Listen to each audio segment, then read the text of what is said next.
मैं सभी 30,675 मेरिटधारियों से आह्वान करता हूं कि मेरे साथ ही ये वक्त है लड़ने का, ये वक्त है संघर्ष का, ये वक्त है जीतने का। ये जीत माननीय शिक्षा मंत्री जी के विचार में परिवर्तन न्यायालय के जरिए नहीं हुआ है। या बात कर लीजिएगा, ये माननीय शिक्षा मंत्री जी के विचार में जो परिवर्तन हुआ है ये सड़क के जरिए हुआ है, संघर्ष के जरिए। इसे मैं कह रहा हूँ, जो 1 नंबर 2 नंबर से जो STT मार्क्स में जो फेल हो गए हैं, मेरे साथी नॉट मेरिट में आ गए हैं, उन लोग ज्यादा फुदुक फुदुक नहीं कर रहे हैं। ज्यादा फुदुक फुदुक वो कर रहा है जो 50 नंबर 60 नंबर ला करके और नॉट मेरिट में हो गया है, वो ज्यादा फुदफुदा रहा है। तो बेटा मौका पे चौका मारना का है क्या? मौका पे चौका मारने देंगे? अरे बुद्धिमान के साथ साथ ताकतवर भी हैं हम, हिला के रख देंगे दुनिया। क्या बात है, मेरे मेरिट के साथ ही लोग कुछ दिन भ्रमित नहीं होते तो अब तक हम 6 महीना पहले ही जंग जीत लिए हो।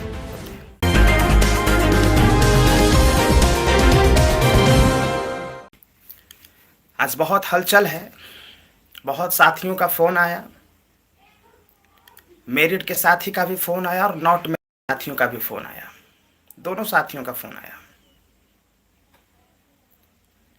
मेरिट के साथी तो मेरे दिल में बसते ही हैं, इसमें कोई शक नहीं है, लेकिन नॉट मेरिट के वैसे साथी जो विज्ञापन का समर्थन करते हैं, रिक्ति के बराबर रिजल्ट और रिजल्ट के बराबर रिक्ति का समर्थन करते हैं और STT मार्क्स का समर्थन करते हैं, वो भी नॉट मेरिट के साथ ही मेरे दिल में बसते हैं। ऐसा नहीं कि उनके लिए मेरा नकारात्मक भाव होता है, मैं नहीं चाहता बोलना, लेकिन अगर कुछ लोग नॉट मेरिट के कुछ लोग जो 60-70 नंबर लाए हैं और सोच रहे हैं कि मौका पे चौका मार दिया जाए, उनके लिए हमें करना पड़ता है।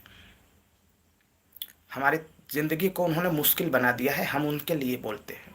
खैर, माननीय शिक्षा मंत्री ने जो कुछ भी बोला है वो बिल्कुल स्वागत योग्य है। उनको ये बहुत पहले बोल देना चाहिए था, पता नहीं उनको मति मराई हुई थी, इतना दिन के बाद वो बोल रहे हैं। शिक्षा विभाग की सारी बेइज्जती हो गई, चीरहरण हो गया। पता है मेरे साथियों,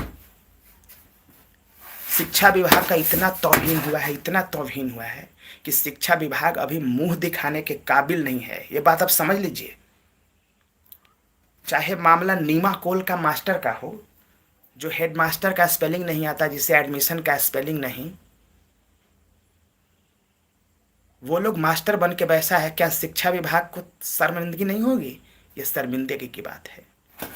शिक्षा विभाग के डिस्ट्रिक्ट मजिस्ट्रेट अररिया और सहरसा ने जब अपने शिक्षकों से संज्ञा का परिभाषा पूछा तो संज्ञा का परिभाषा नहीं बता सके, सर्वनाम का परिभाषा नहीं बता सका। क्या शिक्षा विभाग के मुंह पे तमाचा नहीं था? क्या हम लोग जैसे लोग अगर शिक्षक बन के जाएंगे सरकारी स्कूल में तो कोनो माई के लाल पैदा लिया है?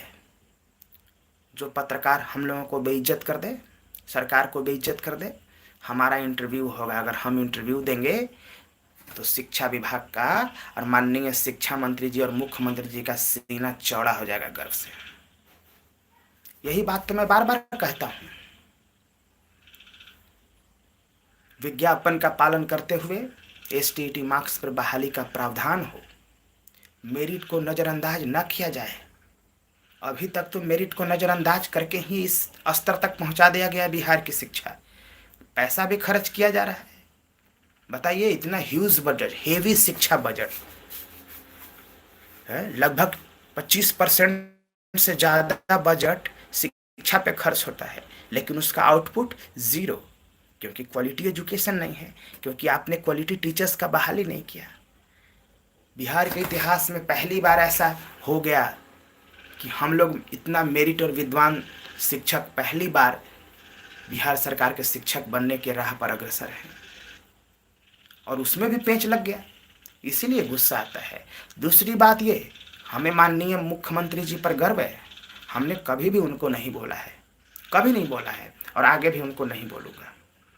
मैं अपने मुख्यमंत्री जी पर कभी नहीं बोलता और नहीं तो कभी बोलूँगा, लेकिन माननीय शिक्षा मंत्री हमारे खिलाफ बयान देते थे तो हमारा बोलना मजबूरी बन जाता था। इसीलिए मैं सभी 30,675 मेरिटधारियों से आह्वान करता हूं कि मेरे साथियों, ये वक्त है लड़ने का, ये वक्त है संघर्ष का, ये वक्त है जीतने का। ये जीत माननीय शिक्षा मंत्री जी के विचार में परिवर्तन न्यायालय के जरिए नहीं हुआ है, ये आप बात कर लीजिएगा। ये माननीय शिक्षा मंत्री जी के विचार में जो परिवर्तन हुआ है, ये सड़क के जरिए हुआ है, संघर्ष के जरिए हुआ है। इसलिए मैं अपने सभी मेरिटधारियों से आह्वान करता हूं कि मेरे साथियों, मेरिटधारी साथियों, दिग्भ्रमित मत होइए, प्लीज़ हाथ जोड़ करके विनती है, संघर्ष के रास्ते पर उतरिए। हम कोई सरकार से बगावत नहीं कर रहे हैं, आप डरिएगा मत। हम सरकार से कभी बगावत के रास्ते पर नहीं निकले। हमने कभी नहीं ये कहा कि हमें शिक्षा मंत्री को हटा के हम लोगों को शिक्षा मंत्री बनना है। हमने कभी नहीं कहा कि हमें मुख्यमंत्री को हटा के मुख्यमंत्री बनना है। नहीं, हमने अपनी मांग मानना है। लोकतंत्र में मांगा जाता है भाई, लोकतंत्र में आंदोलन का स्थान है। आप डरिए मत, लोकतंत्र में आंदोलन किया जाता है, शांतिपूर्वक अहिंसक आंदोलन किया जाता है, बोलने का अधिकार है, सब कोई बोलता है। इसलिए चिंता मत करिए। हमारे मुख्यमंत्री इस हिंदुस्तान के सबसे काबिल होशियार मुख्यमंत्री में से एक हैं। माननीय मुख्यमंत्री भी जो हैं वो हम ही कैटेगरी के लोग हैं, हमारे ही कैटेगरी के लोग हैं। वो भी वो NIT पटना में पढ़े हैं, मैं NIT जमशेदपुर में पढ़ा। वो एक कैटेगरी नीचे का कॉलेज है, NIT पटना लोअर कैटेगरी का कॉलेज है, जमशेदपुर हायर कैटेगरी का कॉलेज है। बस इतना ही अंतर है, थोड़ा सा एजुकेशन बढ़िया हो गया हम लोगों का। लेकिन माननीय मुख्यमंत्री भी हमारे ही कैटेगरी के लोग हैं, ऐसा नहीं है कि वो कम पढ़े लिखे लोग हैं। तो माननीय मुख्यमंत्री कभी मेरिट को नजरअंदाज नहीं कर सकते, इसलिए हमने कभी भी उनके खिलाफ बात नहीं किया। और नॉट मेरिट के कई साथी फोन करके मुझे कह रहे हैं कि सर ST-ET मार्क्स पे बहाली का प्रावधान करिए। तो मैं तो कह रहा हूँ कि मेरे नॉट मेरिट के साथी को भी मैं आमंत्रित कर रहा हूँ कि आप आइए, आप भी आंदोलन में आइए और ST-ET मार्क्स पे बहाली का प्रावधान करिए। और कोई कंपोजिशन नहीं 80-20 और 90-10 नहीं होगा, 100% ST-ET मार्क्स होगा, उससे कम रत्ती भर मंजूर नहीं होगा। ये बात मैं कह दे रहा हूँ, 100% ST-ET मार्क्स, ठीक है। और मैं कह दे रहा हूँ, जो 1 नंबर 2 नंबर से जो ST-ET मार्क्स में जो फेल हो गए हैं, मेरे साथी नॉट मेरिट में आ गए हैं, उन लोग ज़्यादा फुदुक फुदुक नहीं कर रहे हैं। ज़्यादा फुदुक फुदुक वो कर रहा है जो 50 नंबर 60 नंबर ला करके और नॉट मेरिट में हो गया है, वो ज़्यादा फुदफुदा रहा है। तो बेटा मौका पे चौका मारना का है क्या? मौका पे चौका मारने देंगे? अरे बुद्धिमान के साथ साथ ताकतवर भी हैं हम, हिला के रख देंगे दुनिया। क्या बात है। मेरे मेरिट के साथी लोग कुछ दिग्भ्रमित नहीं होते तो अब तक हम 6 महीना पहले ही जंग जीत लिए होते। लेकिन मेरे साथियों का विचार में परिवर्तन आया कि हम न्यायालय के जरिए न्याय पालेंगे। हमने तो कहा था कि न्यायालय अलग नहीं होता है, सचिवालय और न्यायालय एक ही चीज़ है। जब तक आपके विज्ञापन को डिफेंड नहीं करेगा सचिवालय, आप न्यायालय में जीत ही नहीं सकते। ये बात मैंने पहले भी कहा था, आज भी कह रहा हूँ। खैर, बात बिंदु की, 6 जून से जो आमरण अनशन शुरू होने वाला है वो और दुगना रफ्तार से हम लोग करेंगे। कोई कमी नहीं होगा उसमें, कोई कमी नहीं होगा मेरे साथियों, कोई कमी नहीं होगा। दिन भर मिलना जुलना, घूमना, साथियों से तैयारी का जायजा लेना, यही काम है हमारा। हम कभी रुकने वाले नहीं हैं। 6 जून से आंदोलन में सब आइए। क्यों आइए? क्या माननीय मंत्री जी ने बयान दे दिया तो हमारा पेट भर गया क्या? क्या उनके बयान को रिकॉर्डिंग दिखा दीजिएगा तो रोटी कपड़ा और मकान मिलेगा, दवाई मिलेगा, अस्पताल में इलाज होगा? नहीं होगा ना। रोटी कपड़ा और मकान, अस्पताल में इलाज कब होगा? जब हमें नियुक्ति मिलेगी, उसके जरिए काम के बदले पैसा मिलेगा, तब ना। तो हमें चाहिए नियुक्ति पत्र, हमें बयान नहीं चाहिए। ये बयान का क्या वैल्यू है? हमें नियुक्ति पत्र चाहिए। और हम सरकार के खिलाफ में कोई बगावत नहीं कर रहे हैं, हम मांग कर रहे हैं। हमारे गार्जियन हैं वो, हमारे मालिक हैं वो, हमारे राजा भी हैं वो। ये लोकतंत्र में जनता मालिक होती है, तो इसलिए मैं कहता हूँ कि हम मालिक हैं। तो हम मालिक भी हैं और हमारे वो राजा भी हैं। हम भी राजा हैं, वो भी राजा हैं। चुनाव के समय में हम राजा बनते हैं, चुनाव के बीच में वो राजा रहते हैं। तो ये कोई गलत बयान नहीं है हमारा। तो हमारा खिलाफ माननीय शिक्षा मंत्री के खिलाफ नहीं है, हमारा बयान सिस्टम को सुधारने के लिए होता है। एक विद्वान शिक्षक की नियुक्ति करना, ये कौन सा गलत बयान है? कौन सा गलत बयान है बताइए? पूरा देश और दुनिया को पता चल गया हमारी विद्वता के बारे में। क्या हमारे जैसा भाषण दे सकता है वो दीपक कुमार जो नॉट मेरिट का टीचर था, नीमा कोल वाला? बोल सकता है वो? नहीं बोल सकता। वो तो डिप्रेशन को डिस्परेशन बोल रहा था। तो क्या वो इसने सबको रेल दिया जाए कि बिहार को एकदम बंटाधार कर दिया जाए? बहाली कब आएगी सर? बहाली तब आएगी जब आप चाहोगे। तो सब हम लोग मिल करके 6 जून से संघर्ष करेंगे, और इस बार बिना नोटिफिकेशन निकले हम लोग नहीं उठेंगे। नहीं उठेंगे मेरे साथियों, नहीं उठेंगे। इस संकल्प के साथ हम लोग पटना आ रहे हैं, संकल्प के साथ आ रहे हैं। कभी मत हारना, कभी मत हारना। हारने वाले लोग ना को मैं नापसंद नहीं करता, नफरत करता हूं मैं। I hate loser. जिनके विचार मानसिकता में हार होता है मैं उसे पसंद नहीं करता, नफरत करता हूं उससे मैं। हम जीतेंगे।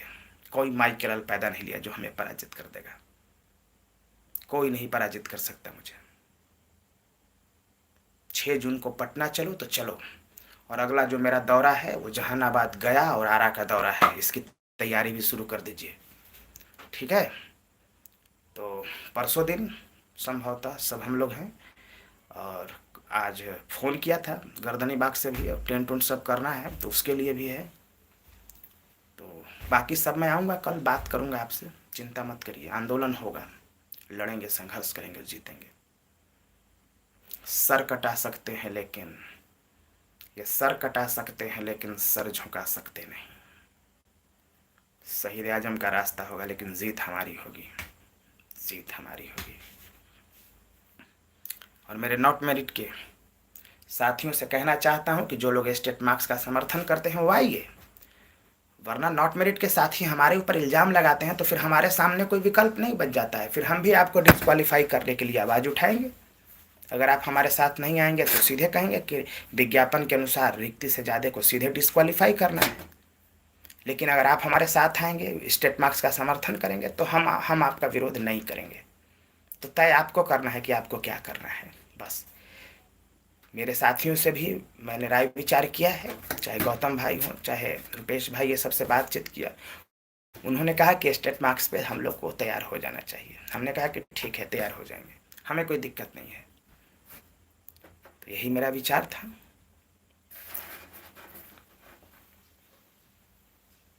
और बाकी फिर मिलते हैं, कल मिलेंगे। बहुत गर्मी है, फ़ैन को ऑफ करके वीडियो बनाना पड़ता है क्योंकि आवाज़ करता है। और फिर मैं मिलूँगा कल, और मिल करके आपसे बात करूँगा। तो इन्हीं शब्दों के साथ मैं अपनी वाणी को विराम देता हूँ। जय हिंद साथियों।